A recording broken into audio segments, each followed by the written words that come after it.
Guys, kacau banget nih. Ada pejabat setingkat menteri nih punya dana ratusan triliun nih anggaran negara dikasih sama dia. Dia nggak bisa eksekusi programnya. Malah dibilang sebagai patriot. Kok bisa? Dan yang kasih sematan title terhormat patriot itu adalah presiden kita, Presiden Prabowo sendiri. Ini blunder apa gimana ya? Kok ada lembaga setingkat menteri yang nggak bisa menjalankan program, anggarannya dibalikin, malah dipuji-puji sebagai seorang patriot. Ya gue lagi ngomongin nih orangnya MBG nih. Kok bisa sih? Padahal ini artinya kan kinerjanya nggak maksimal ya. Harusnya kan ini bukan prestasi dong. Tapi kok kenapa malah dipuji-puji? Jangan-jangan ini memang fatal nih. Blunder Prabowo nih. Aduh, sebel banget gue. Karena lu pasti udah tahu dong posisi gue terkait MBG seperti apa guys. Makanya kalau lu penasaran ya, blunder apa sih yang dibikin sama Prabowo? Lu jangan skip video ini guys. Let's check this out. Jadi sebelum kita ngomong prahara ya soal puji-pujian Prabowo terhadap MBG, pemimpinnya itu dibilang hebat, patriot segala macam lah. Padahal duitnya nggak berhasil dia pakai, anggarannya nggak terpakai. Kita bahas dulu soal Purbaya. Purbaya itu sempat ada konflik nih, sempat bikin kehebohan karena dia sempat bilang dia mau ambil anggarannya MBG, mau dia tarik guys. Gara-gara apa ya? Kalau memang lu nggak bisa jalanin program, ya udahlah duitnya ngapain ditaruh di tempat lu, sayang banget. Mendingan kita bangun tempat yang lain, kasih ke kementerian yang lain. Mungkin bisa jadi bangun sekolah, bangun jembatan, mungkin bisa buat program internet gratis, internet cepat, mudah, gratis lagi. Kenapa enggak? Lu setuju gak sih? Gue sih seneng sama Purbaya. Kenapa? Karena itu artinya kalau dia punya nyali nih, ambil duit MBG, berarti memang Purbaya orangnya konsisten. Kenapa? Karena bukan cuma badan MBG doang nih yang dicabut nih dananya ya. Lu lihat di layar kaca nih, Purbaya itu bahkan sempet marahin nih, tarik duit FLPP. FLPP ini kredit rumah loh, rumah yang murah 2 juta rumah itu ya. Kalau nggak kepake dia mau cabut tuh duitnya, tarik aja, taruh tempat lain. Woi hebat nih Kementerian Perumahan nih, Dakdikdukser nih. Terus ada lagi Purbaya komplain duit pemerintah nganggur di Bank Indonesia. Apa yang dilakukan Purbaya? Tarik juga buat dibagikan ke rakyat, distribusi supaya duit berputar di bawah, konsisten. Bahkan uang Pemda nih, pemerintah daerah banyak yang nganggur malah ditabung di bank. Woi bisa jadi nanti ditarik lagi nih. Jadi di sini gue lihat ada konsistensi nih seorang Purbaya, dan dia nggak takut karena apa? Lu MBG ini bosnya jenderal-jenderal guys, gila nih. Di sini gue shock nih. Makanya lu jangan heran ketika Purbaya bikin komentar begitu, langsung datang nih ketua Dewan Ekonomi Nasional, mantan jenderal juga, dan dia bilang Menteri Keuangan nggak perlu nanti ngambil-ngambil anggaran yang tidak terserap karena timnya dia udah memastikan nih bahwa penyerapannya kelihatan sangat membaik, sehingga Menteri Keuangan nggak perlu lagi nanti ngambil-ngambil anggaran yang tidak terserap.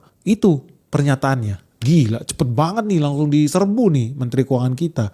Nah dan ketika dia lakukan itu dan ketika dia diserang, gue langsung berpikir, ini pasti Purbaya menciut lah si Purbaya, sipil nih. Apalagi kalau lihat ya yang naikin karirnya si Purbaya ya salah satunya ya Opung. Karena dia dulu bekerja di Kementerian Maritim. Dan orang banyak yang menganggap si Purbaya ini orang dekatnya Opung. Makanya gue langsung berpikir, udah selesai nih barang. Pasti mundur nih Purbaya nih. Ternyata tidak. Hanya dalam hitungan 2 hari Purbaya maju. Tidak gentar. Dia bilang dia bakal tetap tarik dana MBG. Kalau penyerapannya gak maksimal guys. Ini udah sahih nih. Jadi meskipun ada jenderal yang kebetulan mantan menteri juga. Dan juga kemudian menjadi ketua Dewan Ekonomi Nasional minta anggaran MBG gak ditarik. Ternyata ya Purbaya tetap konsisten. Karena dia pengen lakukan ini buat kebaikan rakyat semua ya. Jadi dia pengen lihat kinerja kita, duit rakyat itu dipakai maksimal nih untuk pemerintahan yang baik. Hebat sih, dia gak takut sama siapapun. Dan ini jadi clear sekarang dengan keluarnya berita bahwa si Prabowo muji-muji ketua MBG, siapa sih, Badan Gizi Nasional ya. Dia bilang apa patriot. Kenapa dia bilang patriot? Karena sepanjang sejarah guys. Ya lu tahu lah pemerintah daerah, pemerintah kota, provinsi, kementerian tuh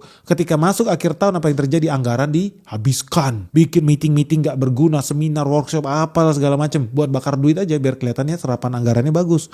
Padahal efisiensinya, efektivitasnya dipertanyakan, diragukan. Tapi kenapa dibilang patriot? Ya dibanding duitnya hilang gak jelas, dipakai gak jelas, apa yang dilakukan oleh ketua BGN? Dibalikin duitnya ke negara. Dalam bentuk anggarannya lah. Di sini yang diapresiasi. Yang ada zaman dulu mah orang mah sibuk aja habisin anggaran korupsi sana sini. Ini sepanjang sejarah baru pertama kali ada orang yang duitnya nggak kepake dibalikin. Salut gue. Di sini memang ada faktor gue respect, tapi gue juga ada kecewanya guys. Kenapa gue kecewa? Karena udah tahu ya posisi Benix terhadap MBG itu apa. Gua ini sangat mendukung. Simple. Lah kok bisa? Padahal kan lu lihat ya, banyak tuh berita bahkan sampai masuk Reuters nih, internasional nih. Lebih dari 9.000 siswa di Indonesia dapat keracunan makanan gara-gara program MBG. Lalu ada lagi di Detik, Senyawa nitrit disebut jadi biang kerok 1.300-an siswa di Bandung Barat keracunan MBG. Lalu ada CNN, ada 3.000 menu MBG di Bangkalan Madura diduga basi. Lalu ada Jakarta Globe, KPK katanya mempertanyakan sepertinya ada hal yang tidak wajar dalam program makanan gratis nih. Nilainya 4 miliar dolar. Nah, bukan cuma itu guys, prahara terkait makanan beracun gratis. Banyak juga yang mempertanyakan kenapa yang pemilik makanan dapur-dapur MBG ini dimiliki oleh banyak pejabat publik. Ada anggota DPR lah, anggota partai lah, politikus lah, jenderal lah, pensiunan AIWO lah, banyak lah yang mereka ternyata punya kepentingan di program MBG ini. Kok bisa ya guys, dengan begitu banyaknya prahara yang ada, Benix kok masih tetap mendukung MBG? Bahkan kalau lu lihat ya interview Benix di begitu banyak channel lah, media dalam dan luar negeri, ya gue bilang posisi gue itu sangat mendukung MBG. Bahkan kalau gue jadi pejabat, bupati, gue mau jadi wali kota kayak Pak Lurah sekalipun, atau jadi menteri, atau jadi presiden sekalipun, gue pasti akan lakukan program yang sama seperti MBG ini. Kenapa? Karena ternyata dampaknya MBG itu begitu besar buat negara ini. Gue berulang kali bilang ya, gue pernah ke sebuah daerah lah terpencil di Sumatera. Yang gue lihat itu ibu-ibu makan satu pahotong paha ayam itu dibagi 4 orang guys. Buat ibunya sama 3 anaknya loh. Ngeri banget loh kemiskinan di luar Jakarta ini loh. Begitu banyak orang gak sanggup makan. Dan gue udah bilang gue begitu sedihnya, mirisnya. Ya sampai beberapa kali ya gue lihat ya banyak orang itu yang makan cuma sehari sekali. Ini fakta. Nah lu bayangin ya gimana ceritanya negara kita bisa menang bertanding lawan Jepang, Korea, China, Amerika. Kalau masih banyak orang Indonesia yang stunting, kurang gizi dari kecilnya. Terus masa depan negara kita 10 tahun lagi, 20 tahun lagi akan seperti apa? Kalau para pewaris kita, orang-orang stunting ini, dari lahir udah kalah kita loh. Ini ngeri loh. Makanya gue bilang kalau kita mau menang ya zaman dulu aja jujur-jujuran aja. Orang Jepang kan dibilang orang cebol, kontet, orang Korea juga begitu. Tapi faktanya hari ini mereka jadi negara maju. Tinggi badan orang Jepang dan orang Korea sekarang rata-rata udah di atas 170 cm guys. Udah habis itu stunting. Dan buktinya Pak, ya negaranya jadi negara kaya raya. Ya kita mau gak mau katanya Indonesia pengen lepas tuh dari jebakan negara-negara miskin, negara berkembang atau negara middle income atau whatever. Gak akan bisa kalau generasi muda kita kurang gizi. Makanya menurut gue ini penting. Nah di luar itu juga aspek ekonominya juga. Teman-teman tahu gak sih? Salah satu hal yang gue apresiasi dari MBG ini apa? Makanan yang dipakai adalah makanan yang fresh. Bukan makanan ultra processed food. Padahal ya kalau urusannya soal perkara orang keracunan segala macam, gue setuju sih itu harus diberantas. Kalau perlu dipidana lah, karena itu indikasinya bahkan bisa jadi percobaan pembunuhan loh. Ya gue setuju itu berantas. Tapi kalau lu bayangkan ya esensinya, kenapa makanannya harus fresh? Kalau lu pengen masalah keracunan dihilangkan, gampang aja.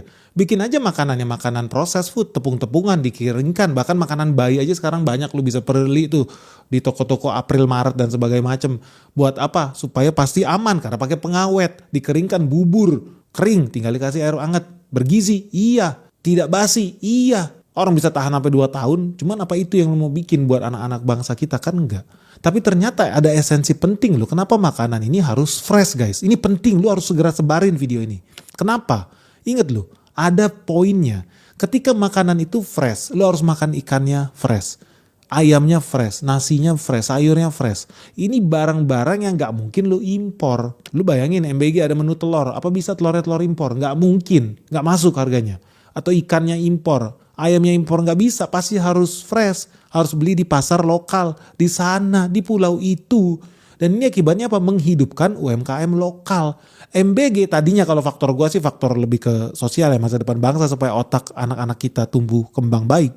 Tapi ternyata setelah gue evaluasi lagi, MBG ini bisa membangkitkan ekonomi lokal, UMKM lokal. Karena apa? Ya dia vendor-vendornya harus vendor-vendor barang-barang fresh dari pasar di kota itu, di kabupaten itu, di kecamatan itu, di provinsi itu. Jadi nilai UMKM-nya gede, nanti gue kasih hitungannya. Jadi bayangkan gini, satu dapur ya SPPG itu bisa belanja ke minimal 15 UMKM. Karena kalau lu dapur MBG wajib kasih makanan yang ada buahnya, sayurnya, proteinnya, susunya, itu udah wajib lah. Jadi minimal ya satu SPPG. SPPG ini apa ya, satuan pengisian makanan bergizi gratis atau apalah, kayak dapurnya kitchennya lah. Satu dapur itu bakal belanja ke 15 UMKM guys. Kalau ya hari ini ada 11.592 kitchen dapur. 11.592 kitchen, lu kali 15 UMKM aja vendor-vendornya. Berarti ada 175.380 UMKM yang hidup nih gara-gara MBG. Jadi di sini lu bisa lihat ya, kalau seandainya bener-bener dijalanin dengan baik nih, dananya nggak dibalikin sama BGN, gue sebel banget nih sama BGN, bukannya jalan kerja yang bener lu malah pulangin duit, gue sih nggak setuju. Karena kita berharap putaran ekonominya itu tambah hidup, bukan duitnya ditabung lagi di Bank Indonesia.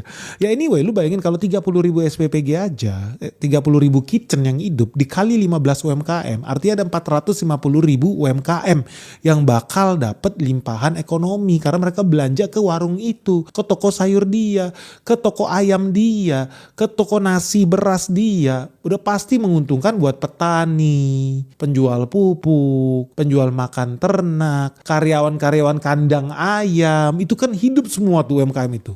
Nah bayangin kalau ini dilakukan di 100.000 kitchen kita buka nih. 100.000 kitchen yang kita buka. Artinya akan ada 1,5 juta UMKM yang hidup dari sini loh. 1,5 juta PT, CV, koperasi, yayasan, apapun itu yang bakal hidup. Karena peredaran duitnya. Duit dari mana Pak? Duit dari yang kedua. Duit yang kedua perputaran ekonomi karena ada MBG. Jadi lu tahu ya, lihat di layar kaca rata-rata satu kitchen itu melayani 3.000 jiwa, 3.000 anak-anak sekolah. Kalau anggaran MBG per porsi makanan itu Rp10.000 per anak. Artinya kan Rp10.000 dikali 30.000 jiwa itu artinya ada 30 juta rupiah peredaran ekonomi di satu porsi itu. Di satu kitchen 30 juta. Sekarang bayangin per hari ini aja udah 11.592 kitchen SPPG. Jadi 11.592 dikali 30 juta itu hasilnya 347 miliar rupiah setiap hari peredarannya. Bayangkan kalau 1 tahun berarti sekitar 87 triliun peredaran duitnya.